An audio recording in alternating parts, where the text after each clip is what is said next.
Hey everybody, I'm John Granado. That's Lance Lurline. You can hear us mornings on ESPN 97.5 and 92.5. Hit subscribe if you haven't yet so you get all of our content here at SportsMap HOU. Lance, there's been a lot of rumors about James Harden to Houston. This week, Stephen A. Smith said he doesn't think Houston wants to give him a 4-year max deal. Yay, Stephen A., we love you. Mark Stein reported if the Rockets miss on Harden, they could pivot to Kyrie Irving.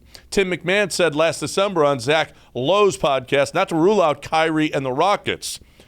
Which is a better scenario? A, Harden, B, Kyrie. C, Fred VanVleet. No, you can't. You got to pick A or B. I'll say A, Harden. Yeah, me too. Yeah, Kyrie just does so much damage everywhere he goes. By the end of this 4-year deal, max deal, James is. You know what? Kyrie's still going to be a good player. Not if it's 4-year max deal. I'm not doing that. No. A 4-year max Harden deal, because you ain't getting him without that, or a 4-year max Kyrie deal. I'll take the Kyrie. Oh my God! Why would you ask these questions? Because those are the only two options for you. If I have to take 4, I might take Kyrie. I would too. Because then I would pawn him off on. Try to pawn him off on the Lakers. Yeah. I mean, if I have to, if Kyrie goes full Kyrie, which is likely. Listen, you ain't going to get rid of James after 2 years of that deal. There's no chance. You could get rid of Kyrie after 2 years. Maybe of that Kyrie just is bad for teams with established stars that he doesn't. I mean, he doesn't always play. He can't just play basketball. He's got to be so extra with everything. But on a younger team, maybe he would be better. But he's not even a guy that really goes to work every day and works hard and actually plays. Is that really what you want to show a young Rockets team? I don't think either one of those scenarios are something I'd love with James. Like if you told me it didn't have to be a max dollar contract and it could be 2 years, I'd say James. If you told me 3 years, I might still say James. Once we get to max 4-year, I'll take the better basketball player. Yeah, me too. Because James, at the end of that deal, is going to be Albert Pujols and Alex Rodriguez at the end of their deals. It's just going to be – it won't be good, and it's just going to be a waste of money. Of course, they do have $47 million to spend. They have to go out and get somebody. Otherwise, they're going to have to just give it to the league because they have to hit that floor. Despite being the worst team over the last 3 years, they've gone down second pick overall, third pick overall, fourth pick overall. Does Tillman have the stomach to continue to do this until they find a star? No, because I don't think it's by design.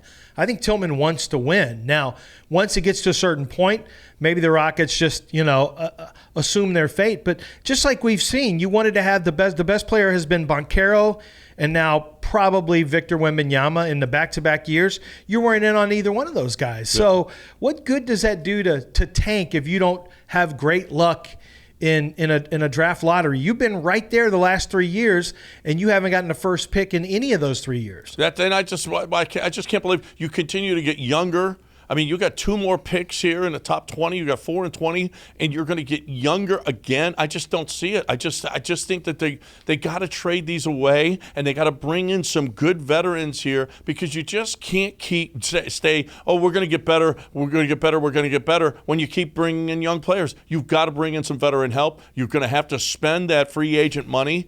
I just think that they're going to have to get older, and they're just going to, and naturally, they're just going to get better. Yeah, I would agree with that because you look at the age of the Rockets, and if you look at the core, you say, okay, Tari Eason is going to be one of the guys moving forward, Jabari Smith, Jalen Green, Şengün. You're plenty young just right there, and just those 4 guys that you could potentially, build something around. KJ Martin is a younger guy, so I already know about KPJ, but I don't think he's going to be long for the Rockets.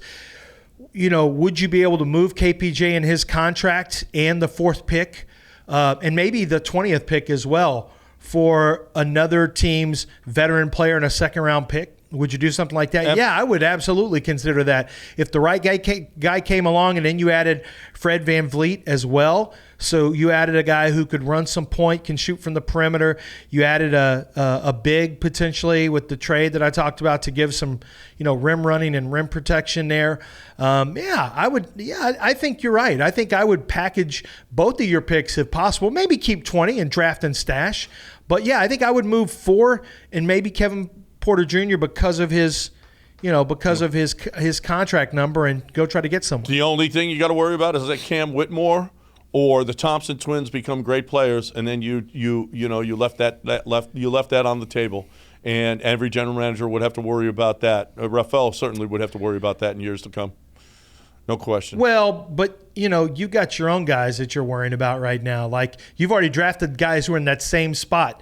You didn't trade out of them. You got Jalen.